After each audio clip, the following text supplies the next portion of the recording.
The games start to count. I'm not going to say for real, but in a way they're a little bit more for real with the preseason getting underway tomorrow at US Bank Stadium when the Vikings host the Raiders. But before we get to that, we have a little bit of breaking news to talk about here with the Vikings, as there are multiple reports out there of a trade taking place between the Vikings and the Cowboys, and it's a swap of corners. Yeah, Andrew Booth Jr., a lot of people saying, hey, he hasn't really done much the past couple of years. He's a little disappointed and disappointing performances here at training camp.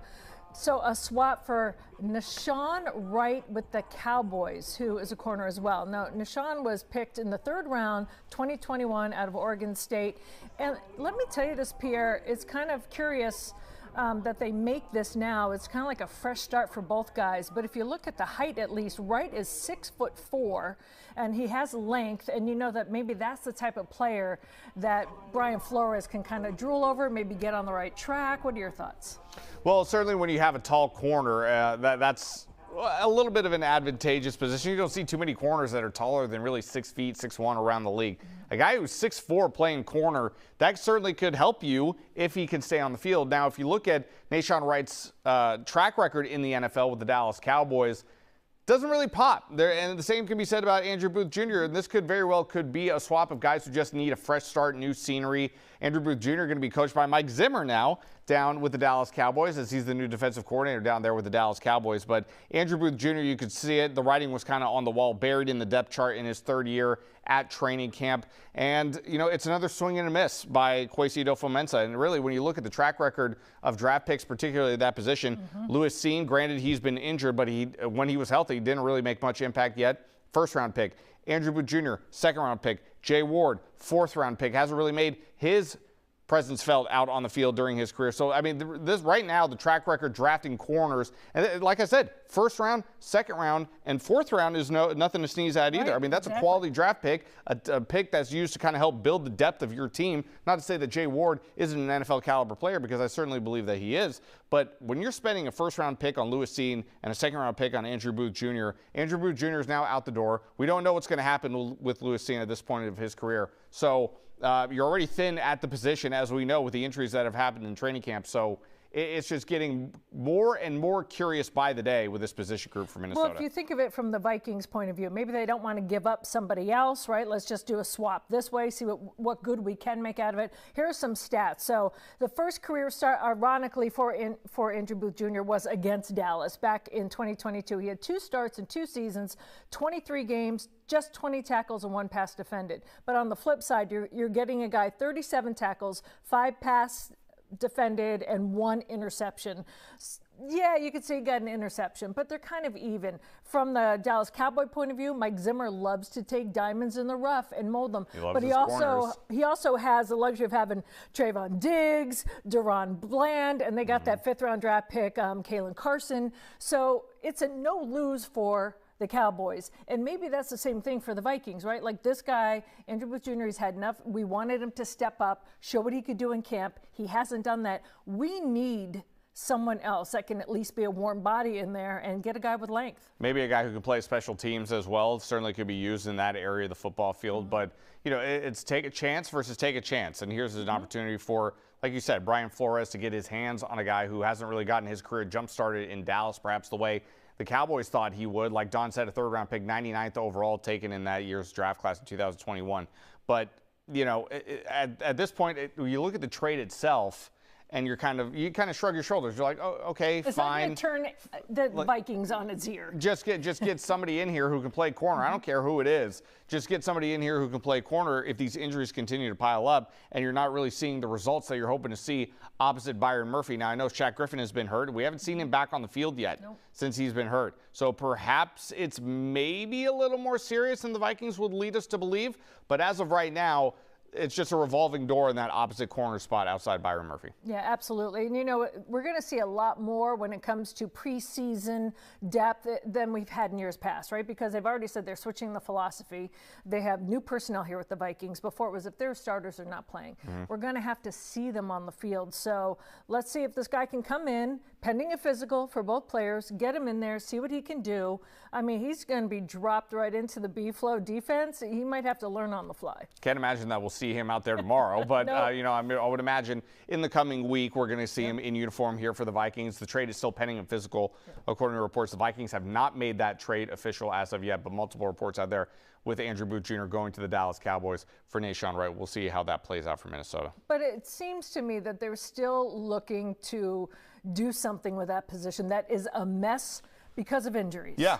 Yeah, and like you said, even though training camp is starting to come to a close, we have yet to play a preseason game. And then with 3 more preseason games, and then when it comes down to final cuts, that's really when you're going to look at the roster and think to yourself, okay, who's really going to be on the active 53-man for week 1? We still don't have an answer to that yet, and we are a long ways away from getting that answer because there are going to be guys on this Minnesota Vikings team that you probably think, oh, I think this guy's going to make the 53, but he could get cut. He could get traded. There's still a long way to go for this, not just the Vikings, every other team in the NFL right now, because by the time the preseason rolls around and the final, or ends, I should say, and the final cuts are made, then you're going to be looking at waiver wire. You're going to be looking at trade options, and who knows? Heaven forbid there are more injuries perhaps at another position that suddenly you weren't expecting, and now Kwesi Odofe-Mensah has to make a move to try to stopgap whatever that's bleeding at whatever position. So it's certainly a position that has been hurt the most, pardon the pun, but right now we're a long ways away from kind of really knowing what it's going to look like, just as long as Byron Murphy doesn't get hurt as well. But on the opposite side, at outside corner, you know, we're a long ways away from knowing what it looks like as long as Shaq Griffin comes back. If he does come back, we have a better idea, certainly, no doubt. But we thought Shaq Griffin was going to be back already from the indication that we were given. He has not come back to the practice field. That has me raising my antenna a little bit. Well, I think the antenna was raised the day it happened, you know, where they were kind of still trying to figure out what it was going to be. We haven't even seen him on the practice field. You have to take that with a grain of salt, right? So if we see him even out there in shells, but we haven't seen him at all. Right. You know what I also think is interesting? There could be a little method or madness behind the method when it comes to Brian Flores, because he's a guy that likes to move things around, right? So he might be thinking in the long term, hey, if Josh Metellus is a safety that hardly played safety at all, right? So you never know who they might be moving over and like, all right, this guy's a warm body for right now. Like, we need this because not only they're going to go on the road, they're going to get more practice in Cleveland. You know, this is a different preseason. So they're going to need bodies in that situation. Yeah, there's no doubt about it. And I love that you bring up Josh Metellus. I mean, we don't really look at Josh Metellus as a traditional player. He's more of like, you know, if I could use the word rover, he's more of like a rover. You'll see him play safety. You'll see him play linebacker. You'll see him play maybe, you know, this guy can play so many different positions. And like you mentioned, with Brian Flores' defense, it's almost seems silly at this point to designate a position to a player because you just play defense for Brian Flores. Doesn't matter what position it is. You play defense for Brian Flores, no matter if it's on the D-line, no matter if it's outside, inside. You know, that's just how things are. And everybody is expected to know everybody's position at all times. So, and what he likes to say is, listen, if you can only do one thing, you better do that one thing really well because I demand a lot of versatility. Absolutely. So we'll see. I mean, I know they're going to throw Nahshon right into the mix. Like you said, he's probably not going to see preseason action in the first game, but he's going to be thrown in and basically let's see what this guy can do. Let's see what his skills are. Can we move him over here or whatnot? But they're going to have to do something with the corner position. Now, quarterbacks. We just learned yesterday that, of course, to nobody's surprise, Sam Darnold's going to start, but yes, indeed, J.J. McCarthy is going to get his share of reps in the preseason game. And I think anybody that was going to the game is really happy to hear that officially, and that Jaron Hall, they're hoping to work into. Nick Mullins, I don't want to call him even the odd man out because they've already talked to him. Like, you already know this offense. You already know everything. Like, you're going to get plenty of other time to play, but not in this game. I would say the only thing that surprised me, it's no surprise that Sam Darnold is right now #1 on the depth chart when it comes to quarterback.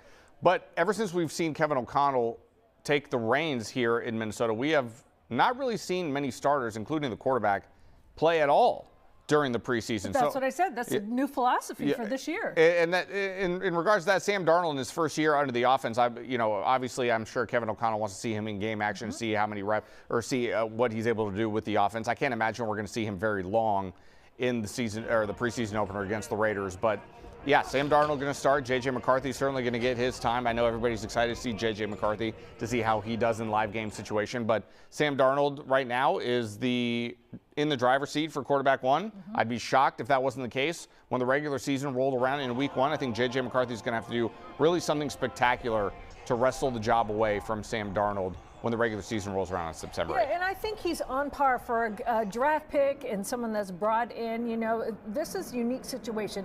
They could not handle preseason and training camp like they have in years past because the personnel is different. And you have a different situation with your quarterbacks. You don't have a Kirk Cousins who's number one and then a number two who's far, far behind. You have a young guy that you have to bring up.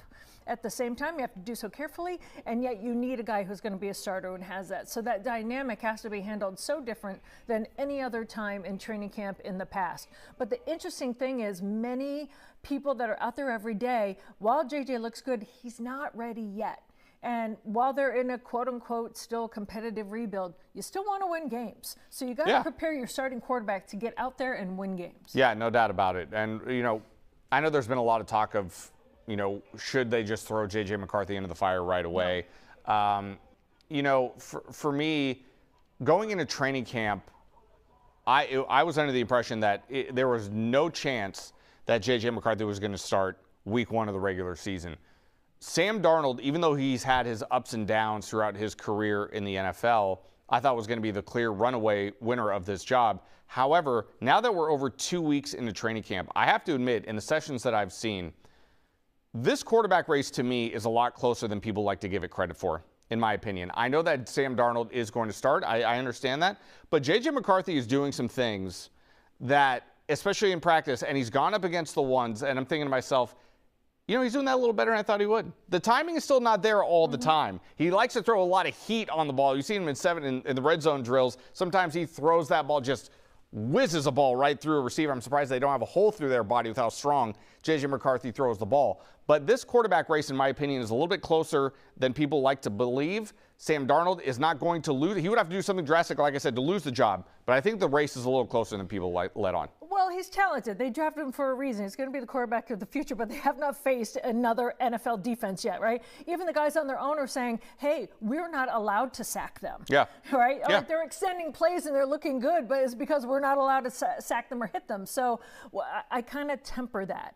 You know, I think he's coming along well, but convince me when you're facing someone. I don't think he's ready to start week one. There's no doubt about it. I think from what I've seen in terms of the maturation process and how quickly it's happened, I think the young man has a lot of talent. And it's talent that I think even surprised me a little bit. Because remember, the question about him was how much of Michigan's success throughout their regular season, their run to the national championship, was on J.J. McCarthy, because they had so many weapons around J.J. McCarthy, both on offense and on defense. They had so many guys that are NFL caliber talents. Everybody was like, well, yeah, any quarterback probably could have stepped in there for Michigan and won the national title. So how much was it really on J.J. McCarthy, and how talented is he really? When I get a chance to watch him up close and personal, I was like, okay, I'm seeing some things. Right. He's not going to be ready for week one, but I'm encouraged. I'm encouraged by what I've seen in the training camp with J.J. McCarthy. I was encouraged the first time that he really started throwing passes to the ones. You know what I mean? He went up against the one defense a couple of other times. Yeah. But when he actually had chance with the ones, with the Justin Jefferson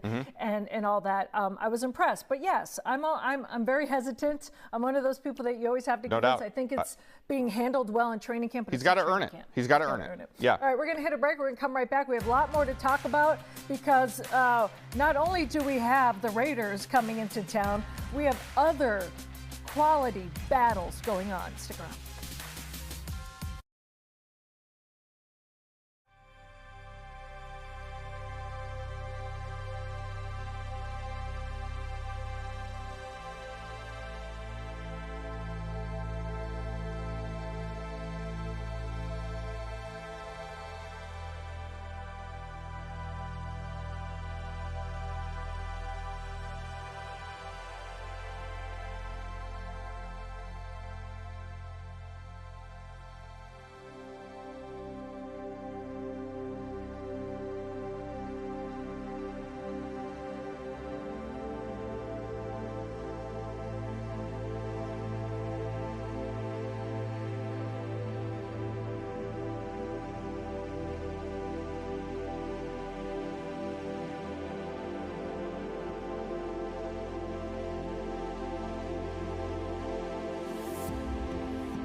Welcome back to Vikings Training Camp Live. I'm Dawn Mitchell alongside Pierre Nugent. Now, Pierre, we alluded to this before we went to the break that, we see the quarterbacks extending plays, kind of freelancing, doing some creative things, and it's really been putting the defense on their toes.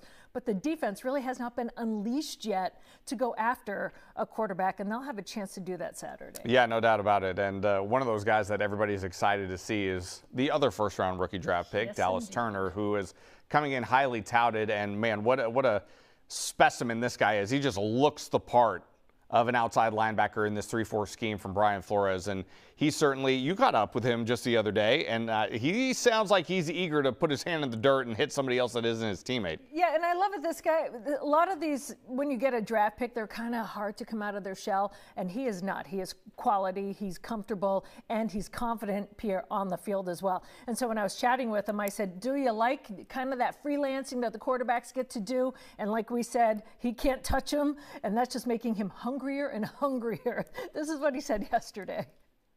I mean, they probably do that because, we can't touch the quarterback. Right. If we could touch the quarterback, it would be a whole less running, I'll tell you that. But not, just we have the mobile quarterbacks, to go out there, and just chase them around, get a little extra conditioning in when they do extend that play. So, yeah.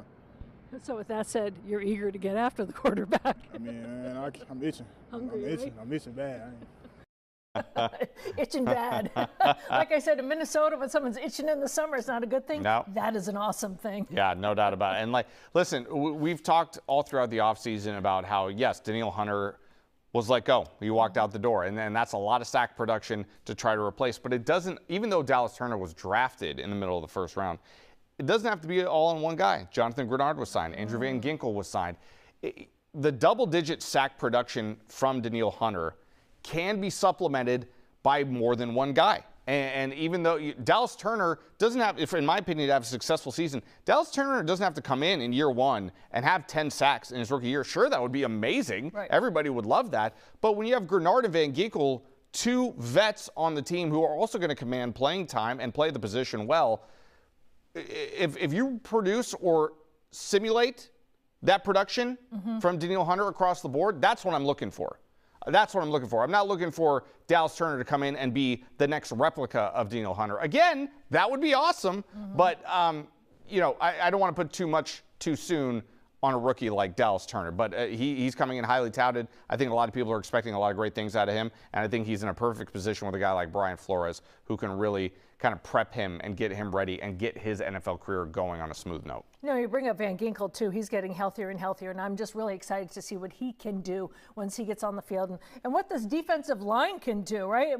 That it all hinges on the guys up front, that how much of a leeway do they have to do some B-flow creative stuff on the edge there. So I'm really looking forward to seeing not only what Dallas Turner can do, but what that whole defense can, because we've talked so much about the offensive side of the ball and the cornerbacks. I want to see what they can do up front and then what the edge guys can do. Yeah, I mean, for me, the defensive front for me is still a little bit of a question mark. I only say that because Harrison Phillips is the only guy in the rotation up front who weighs, in the regular rotation, I should say, who weighs over 300 pounds.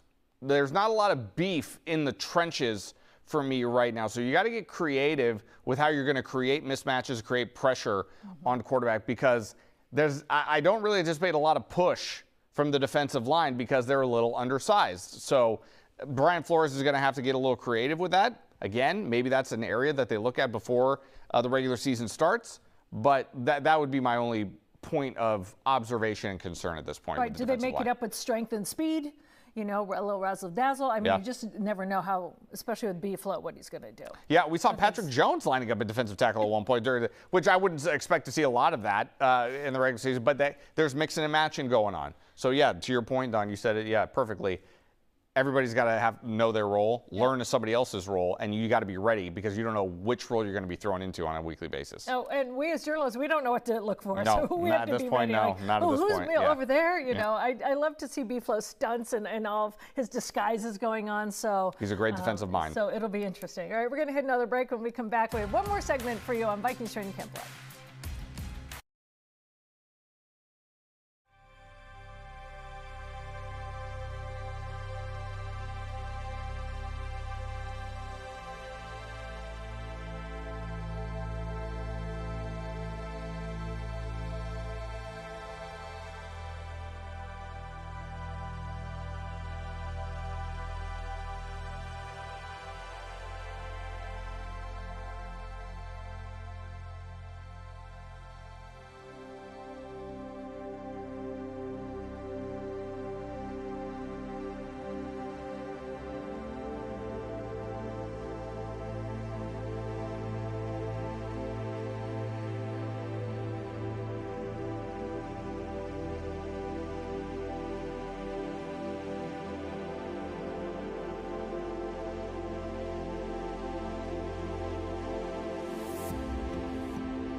Welcome back, everyone. Well, Pierre, it doesn't really happen this fast, but now we can say that that trade that we talked about earlier for cornerbacks is official pending physicals. Yes, it is official, so expect to see Nashawn Wright coming into town here. Andrew Booth, appreciate your time here in Minnesota, but he is now on his way to become a member of the Dallas Cowboys, as the Vikings have made it official, yes. And I do like that the Vikings said that he had season best in total tackles, 23, and passes defended 4 in 2022. So we're getting a little more information on this guy. But again, two starts, 3 starts tops. You're just looking at a swap for guys that need new scenery. Yeah, I think that's exactly what this trade is all about. We'll see how he does when he gets into camp, gets into a Vikings uniform. But for right now, all it is a wait and see. Mm-hmm. And unfortunately, Andrew Booth Jr. turned into a swing and a miss, and hopefully he gets his career jump-started in Dallas. He's going to have a good coach down there, like we talked about. Mm-hmm. Mike Zimmer knows how to coach his corners, so hopefully he gets his career jump-started in Dallas, but it just did not work out here in Minnesota. Yeah, and if he doesn't make it with Zim, I don't know what's going to happen with Andrew Booth Jr. Not a lot of people make it with Zim, I think that's just, but Zim knows his stuff. We all know that. All right, so what are you guys looking for when it comes to Saturday's game? Now, we know that Kevin O'Connell says it's going to be a little different, right? And he's going to play the majority of his players. We do know that Harrison Smith is not playing. We do know that Justin Jefferson is not. They say most likely, but when a coach says most likely, he's not going to play. So I am looking for, I don't care how long he's in, but I want to see Sam Darnold make some connection. I want to see how quickly the offensive line, how he communicates with them. I want to make some connections. If Aaron Jones is there, it sounds like he's going to be playing. I want to see a mix of what that starting offense can do, and conversely, what the corners can do to shut down any big wide receiver. Yeah, it feels like we haven't had a lot of discussion around how Minnesota's run game just was horrendous last year. Mm-hmm. Horrendous. And that's something that needs to get jump-started this season in order to help out a potential rookie quarterback if at some point J.J. McCarthy gets under center. But the run game is something that really needs to get better. Blake Brandel is going to be assuming the starting role at left guard. We've seen him run out there with the ones all camp long over Dalton Reisner. And Ed Ingram still at right guard, who's proven to be serviceable, but I still have questions. I still have questions about the interior of the line for this team. It seems like we have the same question year in and year out. Who's going to be playing guard? Is this guard good enough? That's the trenches is what I'm always going to be looking for during preseason play, because that's where I think impact is made and guys can really try to make a team. Like a Levi Drake Rodriguez, a 7th round draft pick who's been running with the 2s during training camp. So the trench play is really what I'm going to be focusing on throughout the preseason. Yeah, and I also think on the defensive side, you can say the trench play again with the D-line, like we just we're speaking a little bit. Yes. I want to see a little bit more. We also have the new kicker that we get to see. Will Reichard, yep. So I think I want to see a smattering of everything, but you have to prove to me that your ones are cohesive, in sync. I don't care if it's just for one march down the field and whatever, or a big, huge splash play defended. I need to see something. And I know Vikings fans probably aren't going to be, may not care about this too much, but when you look at the opposite side of the field, the Raiders are doing at quarterback what the Vikings are doing at quarterback too. You look at the unofficial depth chart, you see J.J. McCarthy or Nick Mullins, and right now when you look at the Raiders depth chart at quarterback, it's either Aiden O'Connell or Gardner Minshew. So it looks like the Raiders haven't made a decision as to who the starting quarterback will be, but the Vikings defense are going to be facing, both of them pretty much all night long, so they'll have an opportunity against both those guys. We'll see if the defensive backs can make an impact in the first game of the preseason. That's the area that we've been talking about, not just on today's show, but really all throughout training camp. Well, I can say this, for the preseason opener, a little bit more to talk about than we've had in years past. Agreed. So makes it a little more interesting. And you can keep it here, of course, on Fox 9. We have Saturday's game for you, Vikings Game Day Live, starting 2 o'clock, of course, followed by all of the action. And this year, we also have another hour post-game show at 6 o'clock. So, yes, it's preseason, but like I said, a lot to get through. Look, it's a Friday. We had a lot to get through today. We certainly did. We can't wait for tomorrow because you know what? Football's back. We're all excited. I don't care if it's the preseason or not. Let's play some football. All right, we'll see you again next time, you guys.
very well.